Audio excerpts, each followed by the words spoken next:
안녕하십니까? 디지털 포렌식 온라인 수업에 오신 여러분 환영합니다. 이번 시간에는 지난 시간에 이어서 디지털 증거가 무엇인지 알아봅시다. 먼저 디지털 증거에 앞서 증거가 무엇인지 알아보겠습니다. 증거란 사건과 관련된 사실이 발생했거나 발생하지 않았음을 입증하는 데 도움을 줄 수 있는 것을 말합니다. 대부분 사실이 발생했음을 입증하는 데 도움을 주는 것만 생각하는 경향이 있는데 발생하지 않았음을 입증하는 데 도움을 주는 것도 증거입니다. 다시 말해 그것이 있는 것이 없는 것보다 주장하는 사실을 입증하는데 조금이라도 보탬이 되면 증거입니다. 따라서 범행의 의도를 알려주거나 알리바이와 같이 특정인이 범행 현장에 없었음을 알려주는 것도 증거입니다. 법정에서는 주장하는 사실의 입증은 증거로 해야 합니다. 그런데 증거로 생각되는 것을 모두 제출할 수 있는 것은 아니며 일정한 요건을 충족해야만 제출이 허용됩니다.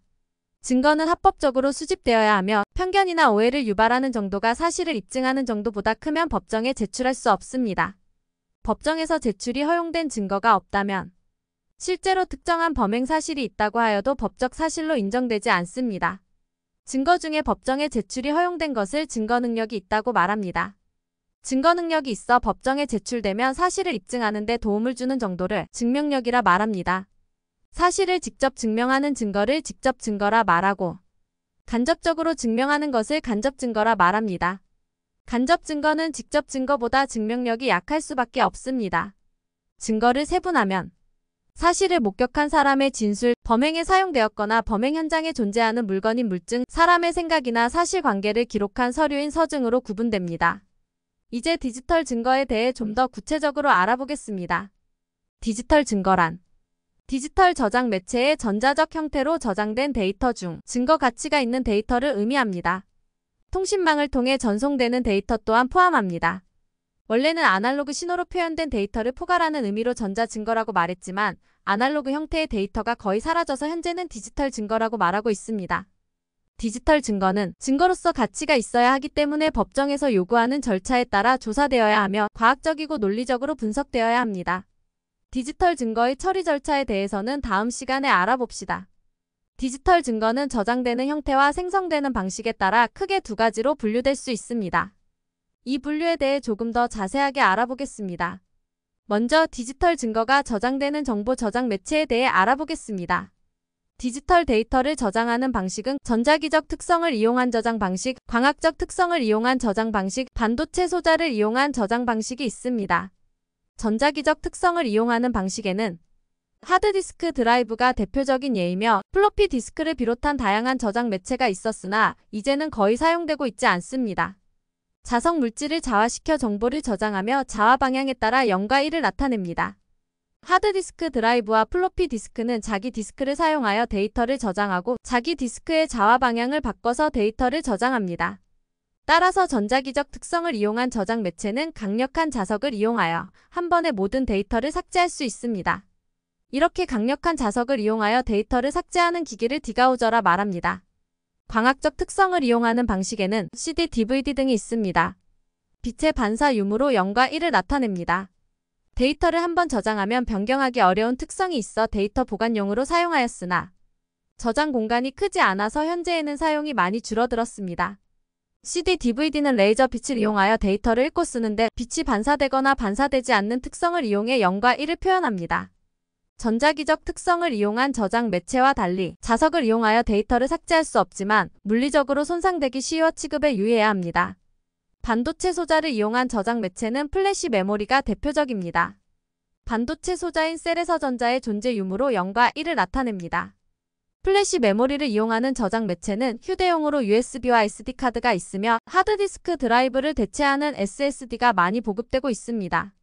또한 스마트폰을 비롯한 모바일 기기와 IoT 기기의 데이터 보관용으로 플래시 메모리가 하드웨어 보드에 장착되고 있습니다. 플래시 메모리는 속도가 빠르고 저전력으로 사용할 수 있어 대부분의 임베디드 기기에 장착되고 있습니다. 하드웨어가 고장나도 플래시 메모리에 저장되어 있는 데이터는 읽어낼 수 있어 포렌식 관점에서 유용한 측면이 있지만 최근에는 운영체제 차원에서 데이터를 암호화하는 경우가 증가하고 있어 이를 극복할 수 있는 연구가 필요합니다. 유무선을 통해 전송되거나 컴퓨터의 주기억 장치인 램에 일시적으로 존재하는 데이터도 디지털 증거가 될 가능성이 있습니다. 특정한 환경에서 일시적으로 존재하는 데이터를 휘발성 데이터라고 말하는데, 휘발성 데이터는 계속 변하기 때문에 보존 조치를 한순간에 데이터가 원본이 됩니다. 이번에는 디지털로 무엇이 저장되는지 데이터 유형에 대해 알아보겠습니다. 사람들은 생각과 행동을 문자와 그림으로 기록해왔습니다. 종이가 정보 저장 매체로, 문자가 유니코드로, 그림이 영상 데이터로 변경됐을 뿐 사람의 생각과 행동은 계속해서 기록되고 있습니다. 즉 표현하는 방식이 디지털로 변했을 뿐 사람이 기록하는 것은 본질적으로 동일합니다. 이런 관점에서 문서 파일과 멀티미디어 파일이 있습니다. 문서 파일에는 한컴 오피스와 MS 오피스와 같은 오피스 프로그램으로 작성된 파일이 있으며 국제표준 문서 파일 형식인 PDF로 작성된 파일이 있습니다. 이외에도 다양한 프로그램으로 작성된 것들이 있습니다. 멀티미디어 파일에는 음성을 녹음한 파일, CCTV나 카메라로 촬영된 영상 파일 등이 있습니다. 이외에도 전자메일, 메신저 파일 등이 있습니다. 디지털 기기를 사용하다 보면 운영체제와 소프트웨어에서 사용자에게 보다 나은 서비스를 제공하거나 오류 상황 등을 파악하기 위해 자동으로 생성되는 데이터가 있습니다. 이러한 데이터를 포렌식 관점에서 해석하면 사람이 디지털 기기를 어떻게 사용했는지 알 수 있습니다. 따라서 시스템이 자동으로 생성하는 데이터는 디지털 증거로 많이 사용됩니다.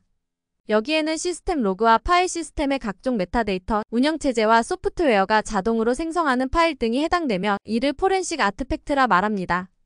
응용 프로그램이 자동으로 기록하는 데이터는 모두 포렌식 조사에 활용할 수 있는데 특히 웹 브라우저와 메신저, 스마트폰의 각종 애플리케이션에서 기록하는 데이터는 디지털 증거로 많이 채택됩니다. 또한 외부와 통신하면서 생성되는 네트워크 장비의 로그는 침해 사고를 규명하는 증거로 사용되는데 방화벽 IDS 등에서 나오는 로그 데이터가 이에 해당됩니다. 이들 데이터를 분석함으로써 특정 활동이나 사이버 공격 패턴을 파악할 수 있습니다. 이제는 인터넷상의 정보통신 서비스를 사용하지 않으면서 사회생활을 영위할 수 없는 시대입니다. 정보통신 서비스를 사용하다 보면 서비스 제공자가 과금이나 수익 창출 등 다양한 목적으로 사용자의 활동 내역을 기록합니다. 이러한 데이터 역시 디지털 증거로서 중요하게 사용됩니다.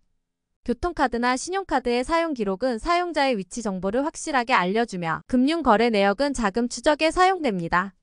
통신 기록은 사람들의 관계를 입증할 때 핵심 증거로 활용됩니다. 이렇게 다양한 유형의 데이터를 통해 사람의 생각과 행동을 규명할 수 있으므로 디지털 증거로서 많이 사용되고 있습니다. 디지털 데이터의 유형에서 살펴보았듯이 디지털 데이터는 사람이 입력하는 데이터와 시스템이 자동으로 생성하는 데이터로 구분할 수 있습니다. 사람이 입력한 데이터를 보관 데이터, 시스템이 자동으로 생성된 데이터를 생성 데이터라 말합니다. 데이터를 이렇게 분류하는 이유는 이들 데이터가 증거로 사용될 때 증거 능력의 판단 기준이 다르기 때문입니다. 보관 증거는 사람이 입력하는 것이기 때문에 사람의 생각과 의도가 개입됩니다. 따라서 보관 증거는 작성자가 무슨 의도로 작성하였는지 판단할 필요가 있으며 법정에서 작성자가 작성 사실을 인정해야만 증거 능력이 있게 됩니다. 반면에 생성 증거는 시스템이 자동으로 기록하기 때문에 어떠한 환경에서 생성되었는지 알 수 있고 그 시스템을 믿을 수 있다면 추가적인 확인 없이 증거 능력을 인정받을 수 있습니다. 대부분의 디지털 파일에는 보관 데이터와 생성 데이터가 뒤섞여 있습니다. MS 워드 파일을 예로 들어봅시다. 이 파일에는 사람이 입력하는 문자열이 존재하고 대부분 이 문자열만을 증거로 생각하는 경향이 있습니다. 그러나 이 파일 내부에는 MS 워드 프로그램이 자동으로 삽입한 시간값이나 일련 번호가 있습니다. 또한 이 파일이 저장되고 관리되는 파일 시스템에는 운영체제가 자동으로 기입한 파일의 생성 수정 시간이 있습니다. 이러한 데이터를 메타데이터라 말합니다. 메타데이터 역시 증거로 많이 사용됩니다. 사실 메타데이터 분석이 디지털 포렌식 분석의 핵심 요소라 할 수 있습니다. 감사합니다.